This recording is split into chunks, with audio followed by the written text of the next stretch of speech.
कल मैंने आपको बताया था कि हम नॉर्मल डिस्ट्रीब्यूशन जब पढ़ रहे थे कि आगे इंशाल्लाह हमने इसकी टाइप को डिस्कस करना है, जो कि है स्टैंडर्ड नॉर्मल डिस्ट्रीब्यूशन। ठीक है, देख जी लेते हैं कि standard Z normal ma'am. Distribution है क्या। ठीक है, A standard Z normal ma'am. distribution also known as the Z distribution, इसको Z distribution भी कहा जाता है। ठीक है, इसको Z पढ़ेंगे ना कि Z, वो मैं गलती से पढ़ गई हूँ। Z distribution जी is a type of normal distribution, ये टाइप इसकी है, नॉर्मल डिस्ट्रीब्यूशन की है। with a mean mu of zero, जिसका मीन क्या होता है, जिसको हम म्यू से रिप्रेजेंट करते हैं, वो होता है zero. And our standard deviation, जिसको हम सिग्मा से रिप्रेजेंट करते हैं, वो हमारे किसके इक्वल होता है, 1 के इक्वल होता है। It is a continuous probability distribution that is widely used in biostatistics। कल भी मैंने आपको बताया था कि ये continuous probability distribution है, चाहे वो नॉर्मल कोई भी डिस्ट्रीब्यूशन है ना, नॉर्मल बायोनोमियल जी जो भी हैं, वो सारी कंटिन्यूस हैं। That is widely जी used in biostatistics to analyze and interpret biological data। Biological के डाटा जितना भी है उसको एनालाइज करने के लिए और इंटरप्रेट करने के लिए हम इसका यूज़ करते हैं। मीन जीरो क्यों कहा गया, जैसे अब डायग्राम में हम देख सकते हैं, हमें यहाँ पर जो मीन हमारा शो हो रहा है जेड, जिसको हम जेड स्कोर जी स्कोर कहते हैं, वो हमारा हमेशा जीरो जी होता है मीन। और बाकी जो उसके इंडिविजुअल्स के साथ रिप्रेजेंट जो नंबर मेंशन किए हुए हैं ना, ये बाकी उसके सारे स्टैंडर्ड डेविएशन होते हैं। ठीक है, जो कि 0.5, 0.2, 0.3 कुछ इस तरह समथिंग शो होते हैं। और जिनका टोटल जो होता है वो स्टैंडर्ड डिवीजन जो होता है वो 1 होता है, जो कि पहले भी हमने डिस्कस किया था कि इसका total area under the curve क्या होता है, 1 होता है। फन होता है। ठीक है, उसके बाद आते हैं, क्लियर होगी डेफिनेशन। हो गई। अब इसका फॉर्मूला क्या है, इसका फॉर्मूला कुछ यूं लिखा हुआ है। ठीक है, इसको मैंने फिर ना ये लैपटॉप में इस तरह टाइपिंग नहीं हो रही होती ना, कि इस तरह डिवाइड में किस तरह लिखते हैं, इस तरह इसलिए मैंने यहाँ पे अटैच किया है। अगर आपको यहाँ से समझ नहीं आ रही तो आप यहाँ से भी देख सकते हैं। इसको हम एफ जी से रिप्रेजेंट करते हैं। ठीक है, एफ जी क्या है, is the probability density function PDF of the standard normal distribution को हम शो करवाते हैं स्मॉल एफ और साथ जेड। जी से मतलब जो जी हमारा स्कोर है उसको शो करवा रही होती है। उसके अलावा हमारे फॉर्मूला है 1/2 पाई। पाई का हम कल डिस्कस कर चुके हैं कि पाई की वैल्यू किस तरह होती है, 22/7। ठीक है, जिसकी उसी राउंड ऑफ कर दें तो आता है 3.14159। उसके अलावा यहाँ ई अगेन है। ई का मतलब ये कल भी मैंने आपको बताया था कि इसे हम कहते हैं नेचुरल लॉग, जो कि हमारे किसके इक्वल होता है, 2.718 के। उसके अलावा यहाँ पे आ रहा है माइनस जेड का स्केयर डिवाइडेड बाय 2। अब इसमें z क्या है, z बेसिकली कहते हैं z स्कोर को, which is the number of standard deviation from the mean. Mean से कौन कौन से स्टैंडर्ड डेविएशन लिए गए हैं उसको चेक करने के लिए हम बेसिकली z स्कोर का यूज करते हैं, इसलिए यहाँ पे z मेंशन है। क्लियर। उसके अलावा यहाँ पे जी मैंने ई भी मैम। डिस्कस कर दिया है, पाई भी डिस्कस कर दिया है। इसके अलावा कुछ समझ नहीं आया तो आप मुझसे पूछ लेना बाद में। उसके अलावा देखते हैं इसके पैरामीटर जो हमने डिस्कस किए कि कौन कौन से इसके अंदर पैरामीटर यूज हो रहे हैं। सबसे पहले मीन, उसके बाद स्टैंडर्ड डेविएशन के बारे में डिस्कस किया है, और वेरिएंस भी 1 होता है, जाहिर बात है, जो वेरिएंस है वही स्टैंडर्ड डेविएशन है। वेरिएंस 1 है तो ठीक है। स्टैंडर्ड डेविएशन भी इसका इज इक्वल्स टू 1 है। उसके बाद आते हैं, काफी आगे चले गए हैं, जी स्कोर को। अभी लास्ट टाइम हमने यहाँ पे इसकी देखी है कि यहाँ बार बार जेड इस्तेमाल हो रहा है, जो कि होता है जी स्कोर। अब जी स्कोर क्या है, बेसिकली इसको हम स्टैंडर्ड नॉर्मल डिस्ट्रीब्यूशन के अंदर यूज करते हैं जी स्कोर को। वो है क्या, Z score also known as standard score, इसको स्टैंडर्ड स्कोर भी कहा जाता है, इसका एक नाम है।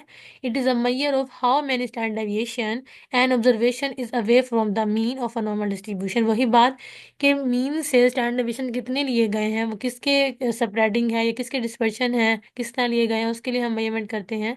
ठीक है, इसका फार्मूला यहाँ पे देख लेते हैं। Formula to calculate Z score. अब जी स्कोर का फार्मूला बहुत ईजी है। ठीक है, यही हम बेसिकली यूज करेंगे, मैंने इसी के अकॉर्डिंग आपको एक क्वेश्चन भी करवाया है। ठीक है ना, वो जो थे ना डेंसिटी नॉर्मल का डेंसिटी फंक्शन करवाया है आपको, और स्टैंडर्ड नॉर्मल का मैंने डेंसिटी फंक्शन करवाया है, वो सिर्फ एक थ्योरी की हद तक या इस तरह आपने एलिमेंट याद करना है, वो मैंने इसको ज़्यादा क्लियर या तफसील से कहते हैं ना, सिर्फ प्रूफ के साथ, तो वैसे नहीं करवाया मैंने। लेकिन जेड स्कोर को इंशाल्लाह हम आगे लेके चलेंगे क्योंकि ये ज़्यादा इंपॉर्टेंट है।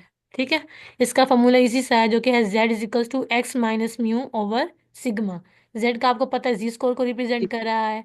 एक्स जो है ऑब्जर्वेशन, डाटा पॉइंट के अंदर जितनी भी ऑब्जर्वेशन ली गई है, एक्स इंडिविजुअल्स को कहते हैं ना, वो तो हमें क्लियर है, वो है। म्यू का ही पता है करेंगे। मीन, और सिग्मा का ही पता है standard deviation of the distribution. इसका फार्मूला कुछ यहाँ लिखा हुआ है, स्टैंडर्ड नॉर्मल डिस्ट्रीब्यूशन फार्मूला। ठीक है, स्टैंडर्ड नॉर्मल डिस्ट्रीब्यूशन कब यूज करते हैं, जब हमने स्टैंडर्ड डेविएशन को हमने मेजरमेंट करना होता है उसके लिए यूज़ करते हैं, जिसको हम जी स्कोर कहते हैं। इसका फार्मूला यहाँ पे मैंने रिप्रेजेंट कर दिया, अगर यूँ समझ ना आ रही हो इस फार्मूले की तो यहाँ पे भी पिक्चर में भी अवेलेबल है। यहाँ तक क्लियर है? जी मैम। ओके। उसके बाद चलते हैं इंटरप्रिटेशन। अब इसकी इंटरप्रिटेशन ज़रूरी है, ठीक है। जब हम जेड की जी की वैल्यू फाइंड आउट करते हैं, सॉरी, जी की वैल्यू फाइंड आउट करते हैं, तो उसके जब हमारे पास रिजल्ट आते हैं, जैसे हमारे पास उसके आए थे coefficient of mean deviation, coefficient of quartile deviation, उसकी इंटरप्रिटेशन करते थे ना। इसी तरह इसकी भी जी इंटरप्रिटेशन मैम। करेंगे जब हमारे क्या आएंगे, जी स्कोर। हमने बेसिक जब स्टैटिस्टिक बैच स्टार्ट की, हमने यही कहा था ना कि डाटा को एनालाइज करता है, उस पर स्टडी करता है, उसके रिजल्ट ड्रा करता है, एंड में उसकी क्या क्या करता है, इंटरप्रिटेशन। ठीक है, ये वही इंटरप्रिटेशन। इंटरप्रिटेशन आ रही है। अच्छा, the Z score indicates how many standard deviation away from the mean observation, वही इसकी डिफाइन लिखी हुई है। अब क्या है कि अगर जी स्कोर हमारा जीरो इंडिकेट करता है, that the observation is equal to the mean. हमने अभी डिस्कस किया है कि mean is equal to zero होता है, मीन, ठीक है, मतलब म्यू। अगर वो कहते हैं कि हमारा जवाब जो जीरो के इक्वल आ जाएगा, तो हम समझ जाएंगे कि वो हमारा मीन के इक्वल है, क्या, हमारा स्टैंडर्ड डेविएशन। उसके अलावा a deviation. Positive Z score indicate that the observation is above the mean. अगर हमारे पास पॉजिटिव वैल्यूज आ जाती हैं, मतलब जीरो से ग्रेटर आ जाती हैं और वो पॉजिटिव होती हैं, तो हमने क्या कहना है कि हमारा जो स्टैंडर्ड डेविएशन है वो मीन से क्या है, अबव है। अगर वो हमारे पास थर्ड, हमारे पास जो है वो है a negative Z score indicates that the observation is below the mean. अगर तो जवाब हमारे पास आता है माइनस के अंदर, तो हम कह सकते हैं कि जो हमारा स्टैंडर्ड डेविएशन है वो हमारे मीन से क्या है, बिलो है। क्लियर है? जी मैम। ये मैं क्या कह रही हूँ, जैसे मैं आपको यहाँ ग्राफ दिखा रही हूँ, सॉरी एक मिनट आगे। ये जो ये ग्राफ है ना हमारे पास, तो जो ये हमारी जी जी। माइनस हमारी इन्फिनिटी होती है, ये हमारी पॉजिटिव इन्फिनिटी होती है। बेसिकली माइनस इन्फिनिटी में क्या शो करवा रही होती है कि ये शॉर्ट वैल्यूज हैं या स्मॉल वैल्यूज हैं, किससे, हमारे स्टैंडर्ड, यहाँ पहले हम मीन का यूज कर रहे थे, मीन मीन से स्मॉल है, और ये हमारी सारी क्या है, ग्रेटर है। जो मीन होता है जाहिर बात है वो जी हमारा सेंटर है। जब नेगेटिव में वैल्यू चली जाती हैं तो ऑफ कोर्स वो स्मॉल हो जाती हैं, और जब वो पॉजिटिव की तरफ जाती हैं, जाहिर बात है वो क्या होती हैं, लार्ज वैल्यूज हो जाती हैं। ये वही बात की गई है, ठीक है। उसके अलावा इसके कुछ यूजेस देख लेते हैं कि हम क्यों यूज़ कर रहे हैं इसको। Z score are use a variety of application include, बहुत सारे एप्लीकेशंस के अंदर यूज़ करते हैं हम इसको, जी स्कोर को, जैसा कि आइडेंटिफाइंग आउटलायर्स और unusual value in the data set. ठीक है, डाटा के आउटलायर्स को आइडेंटिफाई करने के लिए और अनयूजुअल वैल्यू जो हमारे डाटा के अंदर आ जाती हैं उसको रिजॉल्व करने के लिए इसको हम यूज़ करते हैं। सेकेंड हमारे पास है comparing observation from different distribution. हम डिफरेंट डिस्ट्रीब्यूशन जो भी ले रहे हैं उनके दरमियान कंपेयरिंग करने के लिए भी यूज़ करते हैं। Standardise data to a common scale, एक सिंगल स्केल पर, मतलब एक वो ग्राफ की बात करी की जा रही है, उसमें एक स्केल ही है ना, जिसमें एक माइनस इन्फिनिटी शुरू हो रहा है तो प्लस इन्फिनिटी खत्म हो रहा है। तो उस एक कॉमन स्केल पर डाटा को स्टैंडर्डाइज कर देना, डाटा को एक्सप्लेन कर देता है, ठीक है। Fourth one is hypothesis testing and confidence intervals. अब ये हमारा है फाइनल का सिलेबस, जो कि है hypothesis testing and confidence intervals के अंदर भी जी स्कोर का बहुत ज़्यादा इस्तेमाल किया जाता है। जब आगे फाइनल में इंशाल्लाह करेंगे, इसको मज़ीद डिटेल के साथ करेंगे। अभी तो सिंपल हम इसको इजीली कर रहे हैं, ठीक है, पढ़ रहे जी हैं कि मैम। जी स्कोर इस तरह यूज़ होता है, कहाँ कहाँ इस्तेमाल होता है। बाकी जो ये कॉन्फिडेंस इंटरवल है, हाइपोथेसिस टेस्टिंग है, इंशाल्लाह ये हमारा एक ग्रेट टॉपिक है और ये मोस्ट इंपॉर्टेंट है बायोस्टैटिस्टिक्स के अंदर। इसको इंशाल्लाह हम ब्रीफली डिटेल में इसको पढ़ेंगे। उसके अलावा मैंने जी स्कोर का फार्मूला आपको बताया है, ठीक है, जो कि होता है x minus mu over sigma. ठीक है, उसके एलिमेंट एग्जाम्पल देख लेते हैं, सिंपल एग्जाम्पल। ठीक है, जैसे कि हमें क्या आ गया, suppose we have a data set of exam score. Exam score का कोई डाटा सेट लिया गया है जिसमें आपको क्या मीन भी दिया हुआ है of 80 and standard deviation of 10। If a student score 90 there, 90 से मुराद क्या है कि आपको किसी एक इंडिविजुअल, कोई एक स्टूडेंट, इफ आ स्टूडेंट, एक स्टूडेंट का डाटा डाटा दिया गया जो कि है 90, वो हमारे पास क्या है, एक्स हमारा। उसके अलावा एक्स माइनस म्यू था ना, तो मीन का मतलब है म्यू, मीन ऑफ 80, मतलब मीन हमें क्या दिया गया है, 80 दिया गया है। उसके अलावा डिवाइड हमने जी। किससे करना है, अपना स्टैंडर्ड डेविएशन, जो कि हमें क्या दिया गया है, 10। ये दिखेगा मैंने 10। सबको नजर आ रहा है यहाँ पर, क्लियर? जी मैम। जी आ रहा है। ओके, ये मीन, ये स्टैंडर्ड डेविएशन। और इफ आ स्टूडेंट अभी। स्कोर्ड, स्टूडेंट के स्कोर जो दिए गए हैं वो हमारे पास इंडिविजुअल है, मीन्स 90। उसके अलावा देयर, जी। फिर हमने जी स्कोर को हमने अप्लाई किया, ठीक है, फार्मूला के अंदर। 90 से मैंने 80 डिवाइड किया तो 10 आ गया, 10 से 10 को डिवाइड किया इक्वल्स टू 1। अब हमने इंटरप्रिटेशन में देखें कौन सा सूटेबल है इसके अंदर। फर्स्ट तो लाई नहीं करी क्योंकि जीरो के इक्वल तो नहीं आ रहा ना, जी मैम जी। तो ये क्या है, आप मैम पॉजिटिव। पॉजिटिव है ये। हाँ, पॉजिटिव नंबर है ना, +1। आप पॉजिटिव जी जी। स्कोर है, जो कि हम क्या कह सकते हैं कि ये हमारा एक जी स्कोर जो है, बेसिकली हमारे पास स्टैंडर्ड डेविएशन आया है, जो कि हमारा मीन से क्या है, अबव है। मीन हमारा 0 के इक्वल है, और हमारा जो जी स्कोर आया है वो 1, स्टैंडर्ड डेविएशन जो 1 आया है, वो मतलब उससे अबव है। क्लियर। अब है। जी मैम। बेसिकली मैंने यहाँ इंटरप्रिटेशन के लिए ही आपको एग्जाम्पल करवाई, ताकि ये इंटरप्रिटेशन जो है ना वो क्लियर हो जाएगी। जी ठीक है मैम। उसके अलावा इसकी देख लेते हैं, डिफरेंस देख लेते हैं। अब जैसे हमने नॉर्मल डिस्ट्रीब्यूशन की है, आप सॉरी, स्टैंडर्ड नॉर्मल डिस्ट्रीब्यूशन और जी स्कोर के अंदर क्या डिफरेंस है, बेसिकली क्यों इसको हम यूज कर रहे हैं, इसके अंदर हम डिफरेंस देख लेते हैं। हम स्टैंडर्ड नॉर्मल डिस्ट्रीब्यूशन भी तो अप्लाई कर सकते थे ना, तो हम जी स्कोर ही क्यों जी करते हैं। तो कुछ डिफरेंस देख लेते हैं इसकी। सबसे पहले डिफाइनिंग की तरफ अगर आए, तो फर्क देखना है हमने, कंपैरिजन करना है बेसिकली। कंटिन्यूस प्रोबेबिलिटी डिस्ट्रीब्यूशन है ये, क्या स्टैंडर्ड नॉर्मल डिस्ट्रीब्यूशन, जिसका मीन क्या है 0 एंड स्टैंडर्ड डेविएशन क्या है 1। अगर जी स्कोर की तरफ आए, ये क्या है, अ measure of how many standard deviations and observation. Basically इसका काम क्या है कि इसने स्टैंडर्ड डेविएशंस को चेक करना है कि मीन से वो कितना अवे है, अवे फ्रॉम द मीन। अच्छा, अगर हम आते हैं स्टैंडर्ड नॉर्मल डिस्ट्रीब्यूशन के पर्पस की तरफ, तो वो है to standardise data from different distributions, ठीक है, allowing for comparison and analysis. ये क्या करता है कि डिफरेंट डाटा को स्टैंडर्डाइज करता है, मतलब एक्सप्लेन करता है डिस्ट्रीब्यूशंस को, और कंपैरिजन के लिए और एनालिसिस के लिए यूज किया जाता है। अगर हम आते हैं जी स्कोर के पर्पस की तरफ, वो है to identify the relative position of an observation within a distribution. किसी भी डिस्ट्रीब्यूशन के अंदर ऑब्जर्वेशंस की पोजीशन क्या है, रिलेटिव पोजीशंस क्या है, उनको आइडेंटिफाई करना है, जी स्कोर का काम है। अगर हम इसकी प्रॉपर्टीज की तरफ जाते हैं स्टैंडर्ड नॉर्मल डिस्ट्रीब्यूशन की, तो वो क्या होती हैं, सिमेट्रिक होती हैं, बेल शेप्ड, उनकी शेप क्या होती है, बेल शेप्ड होती है, and has a total area of under the curve क्या होता है, इक्वल टू 1। और इसमें इसका कोई पर्पस नहीं मेंशन, तो हम इसको देते हैं कैलकुलेशन क्या है। कैलकुलेशन है Z is equal plus minus mu sigma, जो हमने फार्मूला की तरफ देखा है, पहले भी हमने इसको रीड आउट कर लिया है। फिर इसमें बताया where X is the observation, X हमारे पास कोई भी ऑब्जर्वेशन या इंडिविजुअल हो सकता है, mu is the mean, and sigma is the standard deviation. इसके प्रॉपर्टीज में अगर आए, तो ये भी ऐसे ही है, सिमेट्रिक है, बेल शेप भी है। इसका भी total area under the curve क्या है 1। मैंने शायद इसलिए यहाँ पे मेंशन नहीं किया, इसका इसकी प्रॉपर्टीज सेम है, ठीक है, बस इसकी सेम है। कैलकुलेशन में डिफरेंस है, इसके पर्पस में डिफरेंस है, ठीक है, और इसकी डिफाइनिंग में। डिफाइनिंग सबसे पहला डिफरेंस तो यही है कि वो हमारे पास क्या है, उसमें हम मीन भी फाइंड आउट कर सकते हैं, उसमें स्टैंडर्ड डेविएशन भी फाइंड आउट कर सकते हैं, किसके अंदर, स्टैंडर्ड नॉर्मल के अंदर। लेकिन जब बात आती है जी स्कोर की, उसके अंदर हमारा क्या पर्पस होता है कि हमने स्टैंडर्ड डेविएशंस को देखना होता है ऑब्जर्वेशंस के अंदर, कि वो कितना फॉर अवे हैं हमारे मीन से। और मीन का जो हमारा हमेशा होता है 0, इसमें भी मीन 0 होगा, और स्टैंडर्ड डेविएशन किसके इक्वल आएगा, 1 के।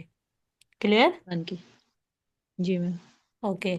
आप चलते हैं एग्जाम्पल की तरफ। इसी जी स्कोर की एग्जाम्पल ली हुई है, मैंने मैंने आपकी बुक से ही लिया है, मैंने वो उससे, क्या बुक का नाम है, भूला। नागी की मैम। हाँ, केस नागे की बुक मैंने ली हुई है, उसी में से मैंने एग्जांपल लिया है, आप भी बेशक देख लीजिएगा।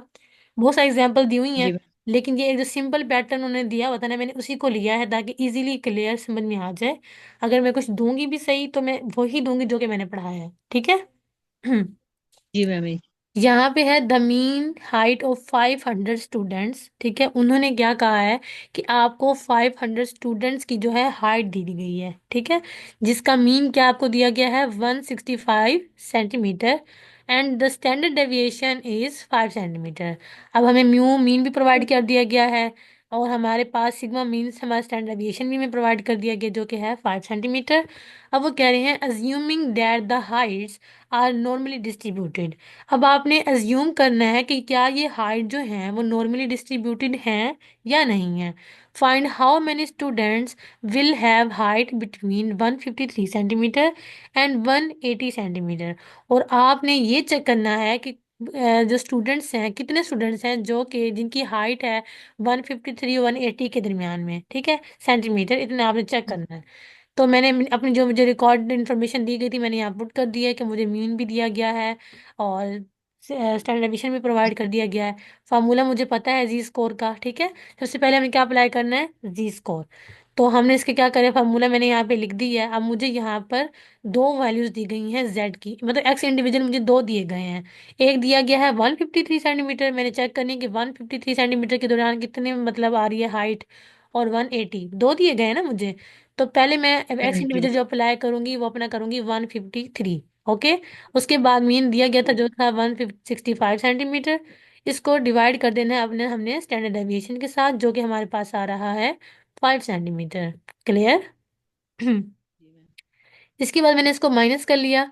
माइनस करने के बाद यहाँ पे आ गया -12 divided by 5 is equals to, क्योंकि अगर हम जी स्कोर अप्लाई कर रहे हैं तो इसका माइनस करने के बाद एज जैसे भी रिजल्ट आएगा आपने वैसे ही यहाँ पर राइट डाउन करना है। इसको आपने ये नहीं करना कि हम जैसे हमने उसमें करे थे ना मी स्टैंडर्ड टेंडेंसी के अंदर या मई ऑफ डिस्पर्शन के अंदर, कि हमने उसको पॉजिटिव बनाना ही है। ऐसे नहीं करना, इसमें जैसे भी आएगी ना कैलकुलेशन आपने वैसे ही पुट कर देनी है।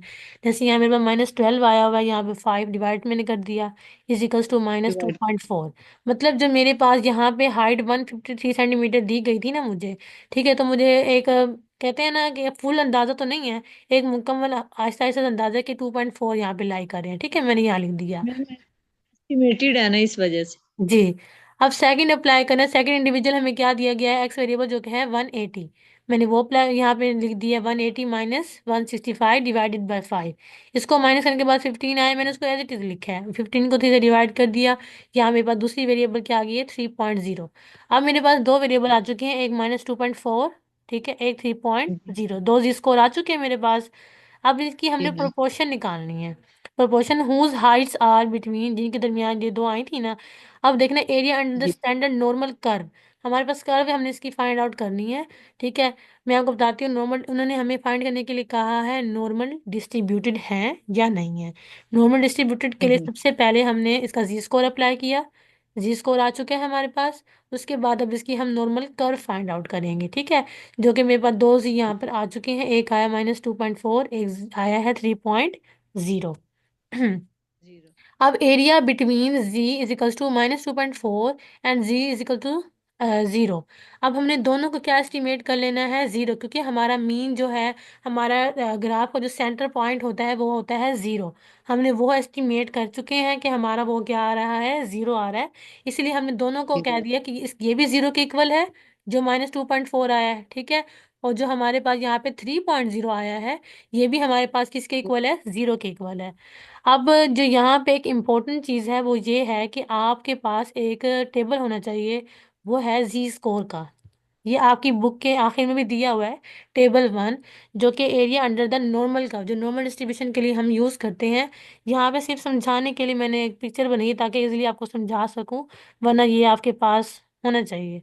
ठीक है, जी ठीक है मैम। जैसे यहाँ पर मेरे पास अब वैल्यू आई है ना मेरे पास मैं यहाँ से जी। दिखा देता ताकि क्लियर हो जाए। मेरे पास पहले आई है -2.4। क्लियर? जी। मैंने Z minus ma'am. Two point four को चेक करना है कहाँ तक, 0 तक। तो इसको इतना चेक करते हैं, ये देखिए यहाँ पे आपको रेड नजर आ रहे हैं सारे। जी मैम। जी आ रहे। जी। इसको आपने लेना है, ये देखो ये आ रहा है 2.1, 2.2, 2.3 एंड 2.4। इसका मैंने कहा 2.4। ये ना नंबरिंग लिखी हुई है, 0, 1, 2, 3, 4, 5, 6। ठीक है, एग्जैक्टली। तो मैंने इसको कहाँ चेक करना था, 2.4 को 0 तक, जो कि मेरा आ रहा है 0.4918। यहाँ मेरे क्लियर ना हो तो आप बुक से देख लीजिएगा, यहाँ मेंशन है 0.4918। पॉइंट से मुराद ये भी है कि आप उसके स्टार्टिंग में 0 भी लगा सकते हैं। 0.4918 किसकी आई है, -2.4 की, अगर मैंने 0 तक चेक की है। और यहाँ देखें वही आ रहा है ना, जी। 0.4918। क्लियर? जी मैम। जी मैम ठीक। अब सेकंड हमारी है 3.0। तो मैंने इसको चेक कर लिया, जी। यहाँ पर नीचे आएंगे ना थोड़ा सा, ये लास्ट में है 3.0, 2.9 खत्म हो रहा है ना यहाँ पर, 2.7, टू हाँ पॉइंट जी। एट 2.9 नीचे है 3.0। इसको मैंने 0 के कॉलम में चेक कर लेना है, तो आ रही है इसकी वैल्यू 0.4987, जीरो जी point ma'am. Four nine eight seven और यहाँ भी देखिए वही एट आ सेवन। रही है 0.4987। ठीक है, इसको हमने कहाँ चेक किया है, टेबल 1 से चेक किया है। ठीक है, वन से। के बाद मेरे पास ये जी। दो जो वेरिएबल आ चुके हैं, मेरे पास जी व स्कोर की वैल्यूज आ चुकी हैं, इंटरवल उनके आ चुके हैं, मैंने इनको ऐड कर लेना है। ऐड करने के जी। बाद ये आगे मेरे पास है the required number of students whose heights are is between, मतलब किनके बिटवीन में 153 एंड 180 के दरमियान में। ठीक है, अब ये ठीक है। मेरे पास आ चुकी हैं 0.905। अब मेरे पास देखिए ना 500 स्टूडेंट्स थे, मैंने उनकी चेक करनी थी कि कौन कौन से बच्चे इनके दरमियान आ रहे हैं। ये तो मेरे पास पॉइंट में आंसर आ रहा है। इसीलिए मैं इसको किससे मल्टीप्लाई कर दूंगी, अपने टोटल नंबर ऑफ स्टूडेंट जो कि हमें कितने कहे गए थे, 500। 5। इनमें से मैंने चेक करना था ना कि कितने 500 स्टूडेंट में से कितने हैं जो कि 153 सेंटीमीटर और 180 सेंटीमीटर के दरमियान उनकी हाइट आ रही है, ये चेक करना था ना। इसीलिए मेरे पास जो जी मैम। यहाँ पे वेरिएबल वैल्यू आ गई है, इसको मैंने मल्टीप्लाई किससे कर दिया, अपनी टोटल नंबर ऑफ जो मुझे 5। हाइट दी गई थी स्टूडेंट्स की, उन स्टूडेंट के साथ मैंने मल्टीप्लाई कर दिया। तो यहाँ मेरे पास आ गया 495 मल्टीप्लाई करने के बाद। इसका मतलब क्या है कि अप्रोक्सीमेटली 495 स्टूडेंट्स ऐसे हैं जिनकी हाइट जो है वो किसके इक्वल आ रही है, 180, 53 से 180 के दरमियान है। ठीक है, मतलब इसके हाँ जी। अराउंड होगी या इसके दरमियान में होगी या इसके ज़्यादा ही कम, इससे इसके अंदर ही होगी। ठीक है, तो वो कितने स्टूडेंट्स हैं, ठीक है। 495 हैं। ठीक है, यहाँ तक क्लियर है। जी। जी मैम। किसी और ने मतलब ज्वाइन नहीं किया, मैंने आज ग्रुप में मैसेज भी किया है, शायद अब अटेंड कर लें। मैंने तो ये भी कहा है कि मैंने आज इंशाल्लाह अटेंडेंस मार्क करनी है। एग्जाम्पल क्लियर हो गई नहीं है। मैम। हाँ जी मैम, एक और बच्चा आया है, यानी हम 3 है। ओके ओके, कौन है, उनको क्लियर हुआ है। सुमेरा। हाँ जी मैम, वो हो रहा है 3। Sumera, are you here. आपको क्लियर हुआ है ये सब कुछ जो मैंने पढ़ाया आज।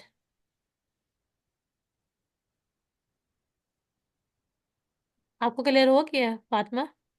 जी मैम जी, मुझे हो गया मैम जी। इजिली की एग्जाम्पल समझ आ गई है। जी जी मैम, मुझे इसके अंदर समझ कोई आ गई क्यूरी इसकी मैं। इस टेबल की समझ आई है। जी मैम जी, टेबल की आ गई है, वो अच्छा बुक के यहाँ पे ना एंड पे मुझे है। अच्छा मुझे ना यहाँ पे अब टेबल एरिया जो अंडर द कर्व मैंने जीरो लिया ना, मुझे इस क्वेश्चन में मेंशन नहीं था। ठीक है, और मैंने खुद से ही वो ऐड कर लिया कि जो मेरा मीन है मैंने उसके एस्टिमेटेड ले लिया है। और कभी कभार क्वेश्चन में ऐसा होता है ना कि आपको ऑलरेडी दिया जाता है और आपको बताया जाता है कि आपने उसका अंडर द कर्व जो चेक करना है वो आपने करना है 2 के अंदर, 3 के अंदर, फिर आपको बस देखना आना चाहिए। ठीक है, जो आपकी जी स्कोर की वैल्यू आएगी उसको आपने यहाँ से देखना है, और जो आपको एस्टिमेटेड दी जाएगी वो आपने इधर से चेक करना है। ठीक है। जी मैम जी। हाँ जी, जी ये जी टेबल इंशाल्लाह। देखना आना चाहिए, बहुत आसान है टेबल देखना तो। मैम जी, ये टेबल उधर जब हम पेपर देंगे तो हमारे साथ होगा ये वाला टेबल? लेके जा सकते हैं आप, अलाउ होता है। अच्छा। हम्म, बस जी इसके ठीक है। ऊपर जो ये टेबल ही हो, कोई एक्स्ट्रा चीज ना लिखी हो तो अलाउ होता है, बस चेकिंग की जाती है कि हाँ जी मैम, जो है वो देख लेते हैं, रोल नंबर स्लिप और ये सारी चीजें देख के फिर अंदर जाने देते हैं। हाँ जी, वो क्लियर। बाकी क्लियर होगी आज का लेक्चर। मैम मुझे अच्छा हो गया। आप यहाँ पे ही तो फातिमा, मुझे आप बता दें कि आप जैसे मंडे को हमने क्विज लेना है। वैसे तो हमारा एक टॉपिक रह गया सेंट्रल लिमिट थ्योरम वाला, ठीक है, वो मैंने पढ़ाना है। जी अगर जी। आप कहें तो मंडे को क्विज ले लिया जाए या फिर लेक्चर ले लिया जाए, जैसे मैम आप। जी, बच्चे ज्वाइन नहीं करते, पता नहीं टेस्ट में भी ज्वाइन करते हैं कि नहीं करते। वो तो मैंने कह रही हूँ ना, मैं आपको मैंने ग्रुप के अंदर ही सेंड कर देना। ठीक है। लेने आए या ना आए, हाँ ये तो जी। कल आपने लीक किया था, और थे भी हम लोग नियर टू 8, 8 या 6 लोग थे कल। हाँ जी। हाँ तो जी। लेकिन तो तक मैसेज तो आपके सारे देखते ही होंगे डेफिनेटली। हाँ जी, देखते हैं बिल्कुल। क्योंकि मैम जी, जो फर्स्ट मैम ये चैप्टर क्यूज क्यूज जो उसका होंगे ये ओरल होंगे या रिटर्न होंगे? अच्छा समझ अच्छा। नहीं, मुझे क्लियर नहीं हुआ। मैम जो आपने क्वेश्चन लेने हैं वो ओरल होंगे या रिटर्न होंगे? रिटर्न होंगे, मुझे मेरे पास एक प्रूफ होना चाहिए ना कि आपने क्विज दी है, तो मैं रिटर्न लूंगी। जी मैम। दो मैंने सबमिट करवाने हैं, ठीक है, मैंने क्योंकि मैंने 3 असाइनमेंट्स दिए हैं और 2 क्विज होने चाहिए मेरे पास। तो बाकी जो मैं जी तैयारी करवाऊंगी ना प्रिपरेशन, मतलब यहाँ तक कि सुनना होगा वो बेशक आप मुझे सुना दे, कोई मसला नहीं है, ओरल दे दें। जी मैम, जैसे आप कहेंगे वैसे ही इंशाल्लाह हम दे देंगे। या फिर ऐसा कर और लेते बाकी हैं जो। कि जो हमारा थ्योरी टॉपिक रेलिवेंट है ना हमारा, ठीक है, वो हम इस तरह कर लेते हैं, ओरल कर लेते हैं। ठीक है। जी बाकी ठीक जो है। हमारा प्रैक्टिकल मतलब क्वेश्चंस वगैरह है, मीन मीडियन मोड, इस तरह के जो क्वेश्चंस है ना, वो इस तरह होगा कि मैं यहाँ आके इस तरह आपको रिप्रेजेंट कर दूंगी। ठीक है, वो आपको स्क्रीन पे शो होगा ये क्वेश्चन है और आपने इसका ये फाइंड करना है। ठीक है, इस तरह फिर कर लेते हैं। वो जी जो दो मैम ठीक है। मैं न्यूमेरिकल के लूंगी वो मैं फिर सबमिट करवा दूंगी क्विज। क्लियर है। जी मैम ठीक है। यूँ मैम ठीक। फिर इंशाल्लाह ताला मंडे को जो है वो फर्स्ट चैप्टर का होगा ना, हाँ यानी जी फर्स्ट यूनिट इंशाल्लाह। का होगा। हाँ जी, उसके अंदर वैसे भी सारे थ्योरी तो ओरल ही होगा। जी मैम जी, उसके अंदर सारी डेफिनेशन ही हैं। हाँ जी, ठीक है, ओरल क्यूज होगा और आपका उस दिन, यूनिट नंबर जी 1। मैम ठीक है। क्लियर। ठीक। जी मैम जी ठीक है। ओके। उसमें मैम ये है कि जितने लोग होंगे, अगर तो सारे होंगे तो सारों का ही ले लें, नहीं तो जो हम लोग होंगे वो होंगे, अगर बेसिकली आपका मैंने लेक्चर पर। तैयारी करवानी, जिसने करनी होगी वो इंशाल्लाह ज्वाइन कर लेगा, जो इजीली फ्री भी होगा, ठीक है। जो नहीं होगा फिर वो तैयारी खुद ही करेगा डेफिनेटली। जी मैम जी, वो ये है कि अगर ज्यादा लोग नहीं होंगे, जैसे 3 4 या 6 तक हम लेते हैं, तो बाकी बाकी का टाइम वेस्ट ना हो, साथ में आप दूसरा पढ़ा लें ठीक है अगर फिर। आपका लेक्चर। जी जी, ये भी ठीक कह रही हैं आप, ऐसे भी कर लेते हैं। मैम अभी ना किसी और का लेक्चर इतना नहीं हो रहा ना, जैसे सर हैं तो सर भी पीपीटी सेंड कर रहे हैं, और मेंटल हेल्थ वाली मैडम भी पीपीटी सेंड कर रही हैं। तो उसमें ये है कि हम डेली का डेली आपका कर लें, कम से कम एक बुक की तो तैयारी हुई हुई होगी ना हमारी। तो बिल्कुल दूसरा सही जब कह रही सर हैं। करेंगे मैंने तो तो उस आज टाइम ना हम आपका पेपर बना के भी सबमिट करवा दिया अपनी तरफ से। इंशाल्लाह मैम हम भी पूरी कोशिश करेंगे हाँ जी, ठीक कि है, बाकी अच्छे अब से आप कर। लीव कर सकते हैं अगर आप करना चाहें, क्योंकि लेक्चर ओवर हो चुका है, मैंने जो पढ़ाना था वो पढ़ा लिया है। अगर मजीद कोई क्यूरी है जी फिर आप पूछ लें। मैम मुझे तो समझ आ गई है। क्लियर। बाकी जो समझ नहीं होगी फिर आप लेक्चर सुन के आप कर सकती हैं। मैं आज इंशाल्लाह अभी अभी ना अपलोड करके और कल का ऐसे भी अगेन मैं सेंड करती हूँ, ठीक है। जी ठीक है, इंशाल्लाह मैम। ओके, अल्लाह हाफिज। अल्लाह